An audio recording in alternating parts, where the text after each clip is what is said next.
నమస్తే. నేను సానా. Welcome to CM today. రాజకీయాల్లో గురు శిష్యులకి నిలువెత్తు నిదర్శనం ఎవరంటే మన రెండు తెలుగు రాష్ట్రాల ముఖ్యమంత్రులని చాలా నమ్మకంగా చెప్పుకోవచ్చు.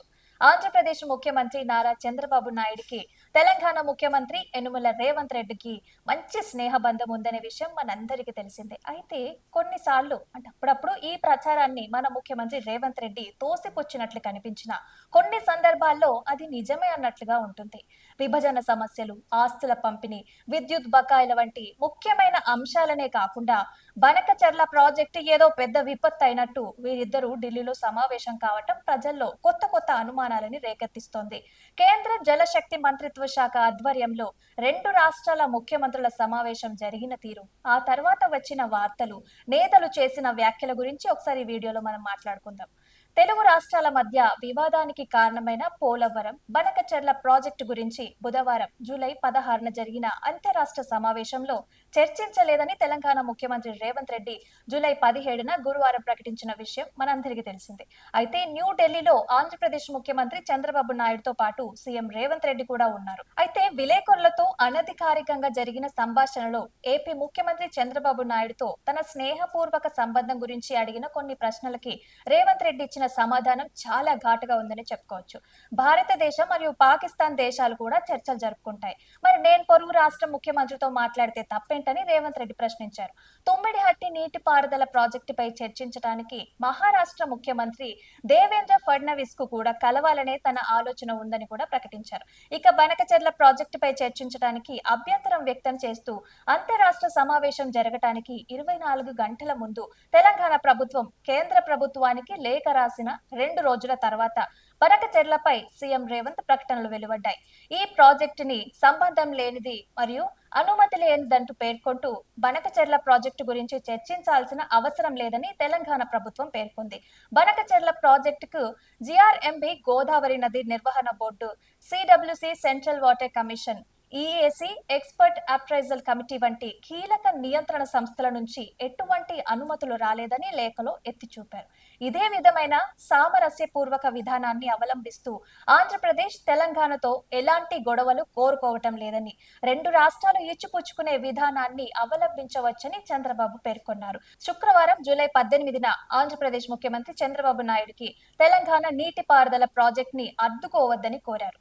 పాలమూరు రంగారెడ్డి లిఫ్ట్ ఇరిగేషన్ పథకంతో పాటు డిండి, కల్వకుర్తి, భీమా, నెట్టెంపాడు, కోయల్ సాగర్ ప్రాజెక్టులతో సహా తెలంగాణలోని కీలకమైన నీటిపారుదల కార్యక్రమాలని అడ్డుకోవద్దని ఆయన పొరుగు రాష్ట్రానికి విజ్ఞప్తి చేయడం జరిగింది.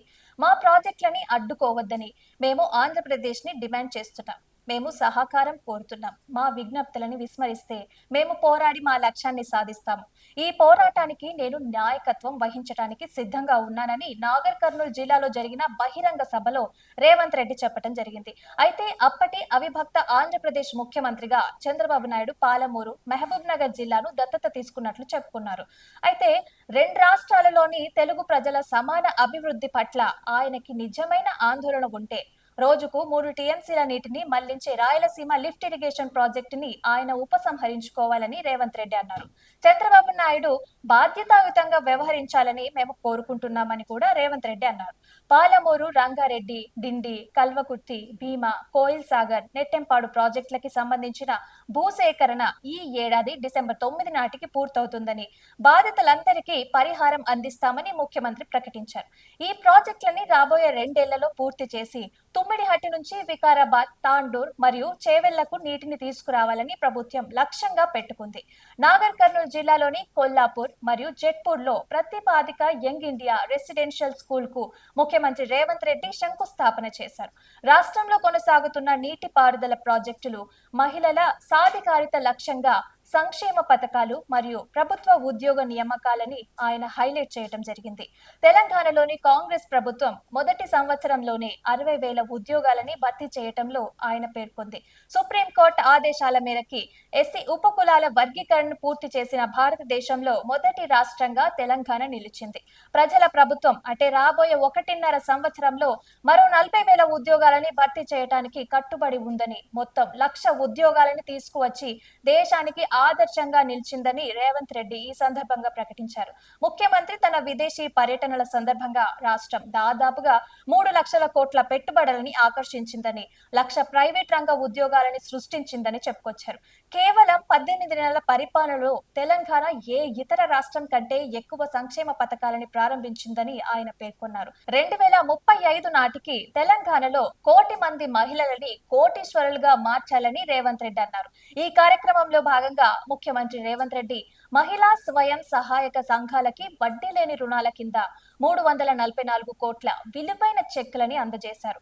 బ్యాంక్ లింకేజ్, వడ్డీ లేని రుణాలు, ప్రమాద బీమా, రుణ బీమాకు సంబంధించిన చెక్కులని కూడా ఆయన పంపిణీ చేశారు. అనేక మంది లబ్ధిదారులకి ఆహార భద్రత కార్డులు, రేషన్ కార్డులు కూడా జారీ చేశారు. చంద్రబాబు నాయుడు గతంలో పాలమూరు జిల్లాను కూడా దత్తత తీసుకున్నారు. బాధ్యతాయుతంగా వ్యవహరించాలని, అలాగే 2 తెలుగు రాష్ట్రాల సంక్షేమం మరియు అభివృద్ధిని నిర్ధారించడానికి మీ నిబద్ధతను నిరూపించుకోవాలని కూడా శుక్రవారం కొల్లాపూర్ నియోజకవర్గంలో జరిగిన బహిరంగ సభలో రేవంత్ రెడ్డి తన ప్రతిరూపంతో అన్నారు. అలాగే మీరు మా విజ్ఞప్తులని పరిగణలోకి తీసుకోకపోతే మేం పోరాటం చేసి ప్రాజెక్టులని పూర్తి చేస్తామని రేవంత్ రెడ్డి అన్నారు. గత ప్రభుత్వం పూర్వ పాలమూరు జిల్లా అభివృద్ధిని విస్మరించిందని ఆరోపించిన ముఖ్యమంత్రి పాలమూరు రంగారెడ్డి లిఫ్ట్ ఇరిగేషన్ కల్వకుర్తి మరియు ఇతర నీటిపారుదల ప్రాజెక్టులని 2.5 సంవత్సరాలలో పూర్తి చేస్తామని హామీ ఇచ్చారు. ఈ సంవత్సరం డిసెంబర్ 9 నాటికి నీటిపారుదల ప్రాజెక్టులని భూసేకరణ పూర్తవుతుందని మరియు నిర్వాసితులకి పరిహారం కూడా చెల్లిస్తామని ఆయన హామీ ఇచ్చారు. రైతు సమాజ సంక్షేమం కోసం కాంగ్రెస్ ప్రభుత్వం ప్రారంభించిన చర్యలను విస్మరిస్తూ ఒక సంవత్సరంలోనే 21,000 కోట్లు ఖర్చు చేసి 2 లక్షల వరకు రైతుల పంట రుణాలని మాఫీ చేశామని ముఖ్యమంత్రి చెప్పారు. అదే విధంగా ఈ సీజన్ లో రైతు భరోసా సహాయం కూడా రైతుల ఖాతాల్లో జమ చేయబడిందని ఆయన అన్నారు. రాష్ట్రంలో కాంగ్రెస్ పాలనలో రైతు సమాజం, యువత మరియు మహిళా సంక్షేమాన్ని బీఆర్ఎస్ నాయకులు జీర్ణించుకోలేకపోతున్నారని, నియోజకవర్గంలోని జెడ్ప్రోల్లో యంగ్ ఇండియా ఇంటిగ్రేటెడ్ స్కూల్ నిర్మాణం 1 సంవత్సరంలోనే పూర్తవుతుందని ఆయన హామీ ఇచ్చారు. కాంగ్రెస్ అధికారంలో కొనసాగుతుందని పేర్కొంటూ రేవంత్ రెడ్డి నేను వచ్చే 2034 వరకు ముఖ్యమంత్రిగానే ఉంటాను, అలాగే పాలమూరు నుంచి ప్రజాపాలనని అందిస్తానని మన సీఎం రేవంత్ రెడ్డి అన్నారు.